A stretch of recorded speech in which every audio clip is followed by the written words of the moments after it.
Hi, it's time for another verb of the day. Today's verb is spite. Let's take a look at some of the definitions or ways that we use this verb. The first way you might hear spite used is to mean to annoy or offend someone. So typically, a person might be doing something or saying something with the purpose of annoying or bothering someone else. A second way you might hear spite used is to deliberately hurt someone. So now we're moving to an action, again, that it could be done to physically hurt or could be kind of to mentally or emotionally hurt someone, cause them pain. A third way the verb spite gets used is to mean to fill someone with ill will. So think of this as bad feelings. You should know that spite is a regular verb.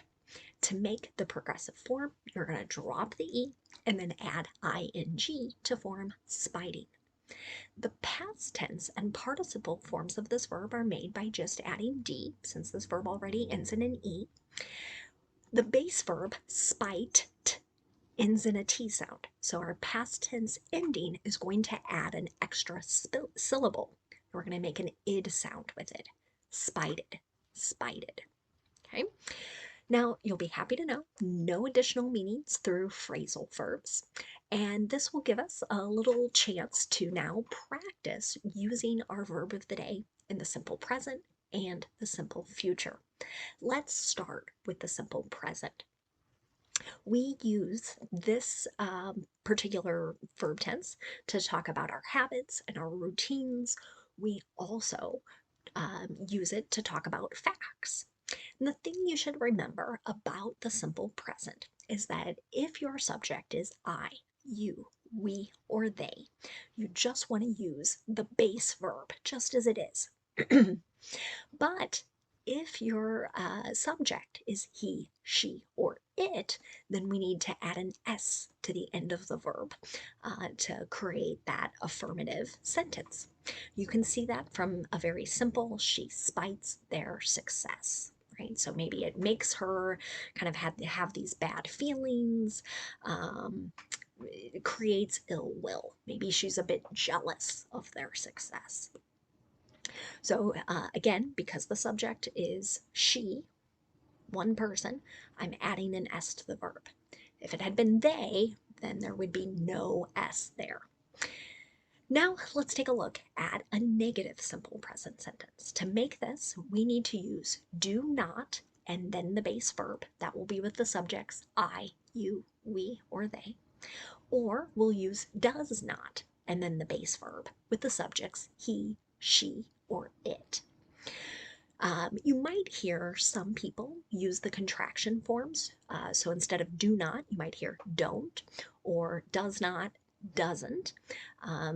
As you write and speak, you don't have to do it a particular way. You can kind of do what is ever comfortable for you. Let's look at another example sentence.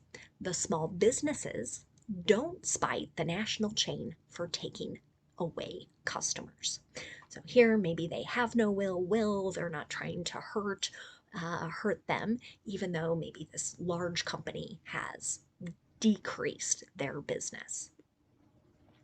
Finally, if you want to make a yes or no question in the simple present, you'll start with do or does, whichever matches the subject. Subject comes next, and then we'll use the base verb. So notice when we're talking about adding an S to the verb, we're only doing that in affirmative or positive sentences.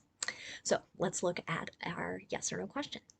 Does anyone spite the NCAA athletes for making money from their name, image, and likeness? Now, if you don't follow national news, this sentence is not going to make much sense. I would encourage you just focus on that does anyone spite. That's the important grammar thing to focus on. But in case you are following kind of national events, college athletes in the United States used to only be able to get sort of like tuition benefits. So they could have their education paid for, their books, the room and board. We had a rule change recently, and now they can make money from other sources. Now, let's take a look at the simple future. Today, we're going to focus on using will. This is really common with promises, offers, predictions. Okay? The nice thing about this structure is we're going to use will and the base verb. And this is true no matter what the subject is. So we don't have to memorize a couple different forms. Let's take a look at our affirmative example. Many people will spite those who they feel have undeserved wealth. So, and this could be they will do things to annoy them, offend them, maybe hurt them if they feel like they don't deserve to be rich. Now, if you want to make a negative sentence, we're going to use will not and then the base verb, and you might hear some people use the contraction won't. Here's another example. We won't spite ourselves in the long term just to solve a short-term problem. This might have that meaning of like we're not going to do something that kind of hurts us in the future just to fix something in the present. That's essentially what it's saying.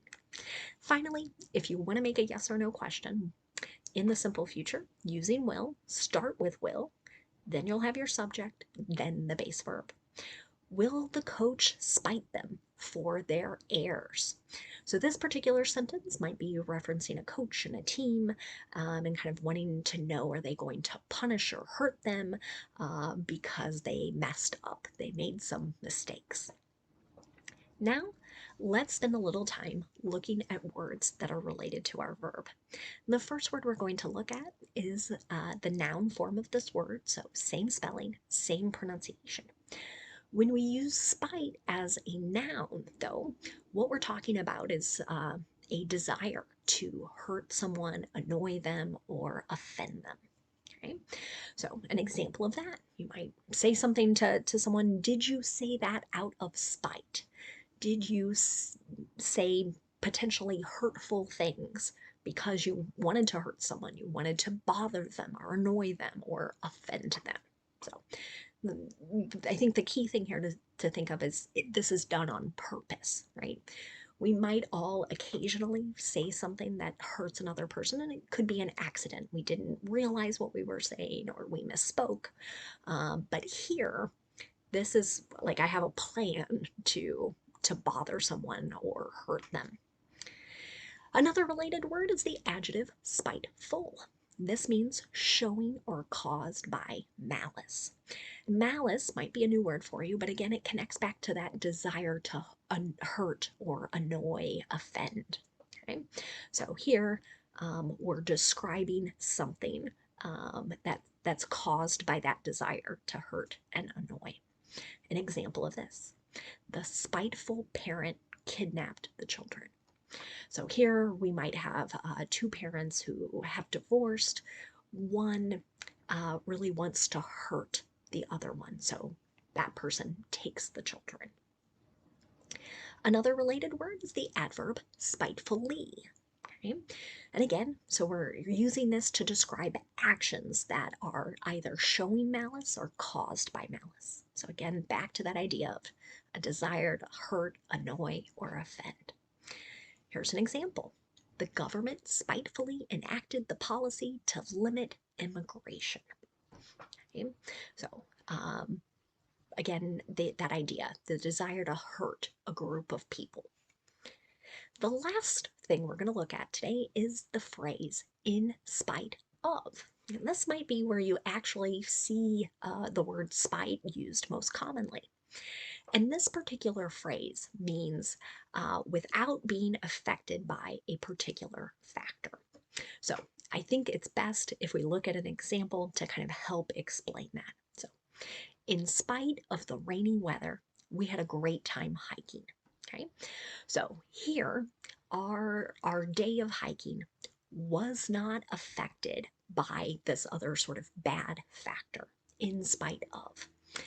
You might also encounter the word despite. It is used in a similar way. So we sort of have one fact and we might have an opposite result of what we expect. So you might be expecting, if you have bad weather, then anything outside is not going to be enjoyable or fun. But here, right, the weather didn't affect our time hiking. Thanks so much for watching today's video. I hope you have a great day.